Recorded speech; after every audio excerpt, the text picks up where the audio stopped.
এটা হচ্ছে কালনি হাওর। এই যে রাস্তাটা চমৎকারভাবে তৈরি করা হয়েছে হাওরের মাঝখান দিয়ে। আর এই হাওরের এক পাশে রয়েছে লাল শাপলার একবার রাজ্য, ওদিকে প্রচুর লাল শাপলা ধরেছে, লাল শাপলা ফুটেছে। আর এখন বাজে 9:30, সকাল 9:30টায় যে সৌন্দর্য দেখা যাচ্ছে এখান থেকে অতুলনীয়। আর যদি এর আগে আসা যেত, অর্থাৎ সকাল 6:30 থেকে 8টার মধ্যে, তাহলে আরও বেশি সৌন্দর্য দেখা যেত। দারুণ একটা পরিবেশ, কালনি হাওর, মাঝখানে রাস্তা, অনেকগুলো এখানে হাঁস দেখা যাচ্ছে, ঠিক আছে। তারপর হচ্ছে শাপলা ফুটেছে অনেক। আর এখানে শত শত দর্শনার্থী। শাহ আব্দুল করিমের বাড়িতে আমরা যাবো একটু দেখতে। খুবই ভালো লাগতেছে। আমরা এখন যাচ্ছি আমাদের বাউল সম্রাট শাহ আব্দুল করিমের বাড়ি দেখতে। আর এই যে বাওর আছে, এই বাওরটা হচ্ছে কালনি বাওর। এই বাওরের মাছ বরাবর আমরা এখন এই নৌকা করে, ইঞ্জিন চালিত নৌকা করে আমরা এখন যাচ্ছি বাউল সম্রাটের বাসা দেখতে। দারুণ এক অনুভূতি এই সময়। একদম হাওরের যে বাতাস, চমৎকার বাতাস, যেমন দৃশ্যপট যেমন দেখতে ভালো লাগছে, তেমন বাতাসটাও খুব উপভোগ করছি।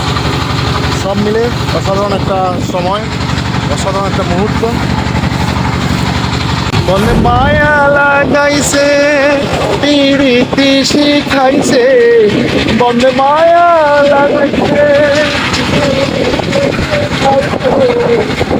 মালা বানাইছে, জাদু করিয়া বন্দে মায়া লাগাইছে, জাদু করিয়া বন্দে মায়া লাগাইছে, জাদু করিয়া বন্দে মায়া লাগাইছে।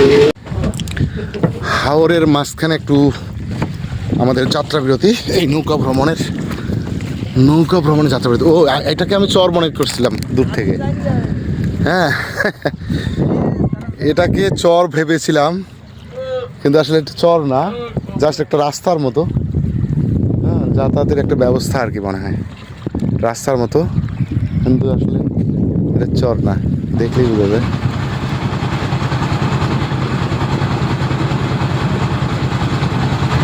আমরা শাহ আব্দুল করিমের বাড়ির একদম কাছাকাছি চলে এসেছি।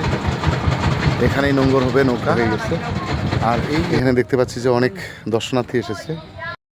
তোমরা কুঞ্জ বানাও গো, আজ আমার প্রাণনাথ আসিতে পারে। তোমরা কুঞ্জ বানাও গো, আজ আমার প্রাণনাথ আসিতে পারে।